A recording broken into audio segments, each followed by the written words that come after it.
Atlas.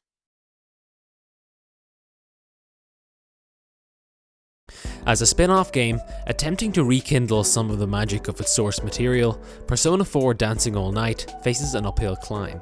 After all, it's hard to speak of Persona 4 Dancing without reference to both Persona 4 and Persona 4 Golden, the most beloved JRPG of the past decade.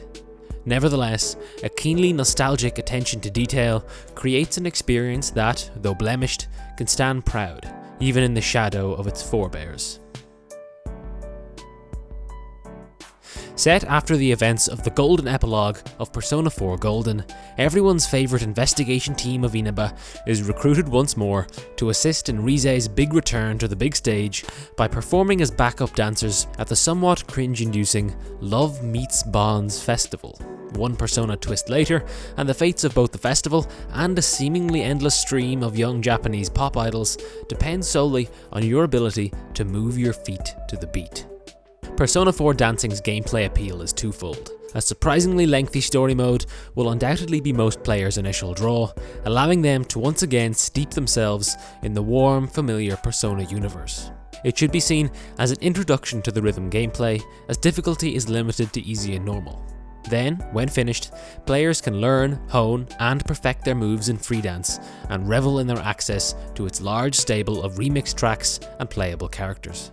Story mode is presented in the visual novel style with which Persona fans should be intimately acquainted, and does a sterling job recapturing that essence across the board with commendable accuracy. Characters are, of course, immediately recognisable. A few minor redesigns in the form of headphones or other accessories, combined with some subtle facial expressions like blinking and small lip movements, breathe new life into its familiar faces, that nevertheless show a striking and welcome resemblance to Persona 4 Golden.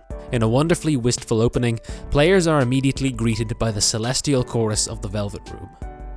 From here, the story unfolds, slowly introducing the rhythm gameplay, which functions ostensibly in story as dispute resolution of sorts. Substantively, the novel element may at times seem overly derivative, but even so, manages to explore an interesting branch of Persona themes, the balance of conformity with individuality. Despite the virtues of story mode, there are a few technical problems that can become quite irritating, especially after extended play. The pacing created by the positioning of dancing portions that are spread throughout the game pales in comparison to the wonderful pacing of dungeon crawling, story, social interaction, and freedom of movement that Persona 4 itself contains. At times, it becomes so formulaic and predictable that it borders on tedious. Atlas plays it very safe with the placement of the dancing sequences. Often do you find yourself impatiently hurrying through dialogue that seems like it's attempting to ensure that the game is symmetrical on both sides of the branching narrative structure. This structural framework is used to facilitate character development that at times seems a little too forced, but nevertheless provides a much needed change of pace towards the middle of the story. On top of these issues, the actual reading of text can be difficult, which clearly poses a significant problem in a visual novel. Though the general dialogue is clear and apparent as white text on dark background, the general exposition is centered in the middle of the screen. Here, the presentation of white text is on a more transparent background and takes significantly more concentration and effort to read, especially on the Vita's smaller screen when imposed on partially white images.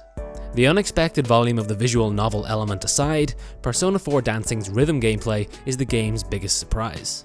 For those that seek to realise its full potential, free dance is where the real challenge most definitely lies.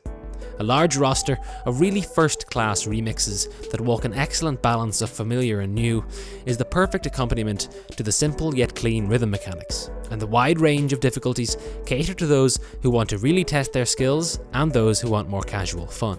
Notes align intuitively with the buttons on the Vita, and gameplay contains a good variety of single, held, and asymmetric modifiers. The integration of the thumbstick scratches that force you to remove one or other of your thumbs from their comfortable positions on the relevant buttons is something that initially seemed infuriating, but, when mastered, adds a layer of recognition and dexterity that becomes even more rewarding when properly executed. Watching your favourite character dancing along, whether alone or paired, during fever time, listening to great music, and enjoying the rush of execution is indeed a potent combination for those who prefer to simply sit back and enjoy the experience. Meanwhile, the large amount of accessories and outfits allow the player to indulge their more curious or bizarre sides and add significantly to the replayability of tracks beyond perfectionist runs. Though admittedly, there'll likely be more than a few tracks that Persona fans will want to perfect simply because they enjoyed the remix so much. Something far beyond the desire to master the controls. However, the rhythm segments are not without flaw. Already chaotic backgrounds means it's not unusual to completely ignore a note and let it fly by unattempted, simply because you completely missed it on screen. And though there are quite a few unlockable, gameplay-altering items to try your hand at, these items seem just a little too gimmicky and don't entertain much time beyond a quick trial run. Moreover, the selection of tracks, though perfect for the Persona fan themselves, doesn't have quite the same universal appeal as other rhythm games, due to their reliance on a pre-existing fondness for the music, and for this reason may not be as meaningful to players who come to Persona 4 Dancing searching only for the rhythm gameplay experience. As you would expect from Atlus, the game boasts some fantastic production quality. Characters look superb, whether sprites or 3D models, the use of which perfectly emulates the duality in Persona 4 itself. The game employs small interstitial segments to punctuate changes from visual novel to rhythm portions, and also uses the same small, twinkling sound effects in menu navigation from Persona 4 Golden. Little details that are the icing on the cake. As usual, the game's writing is on point, as exemplified by a great humour that results in some genuine chuckles, though, however, it is not without the occasional wince of embarrassment.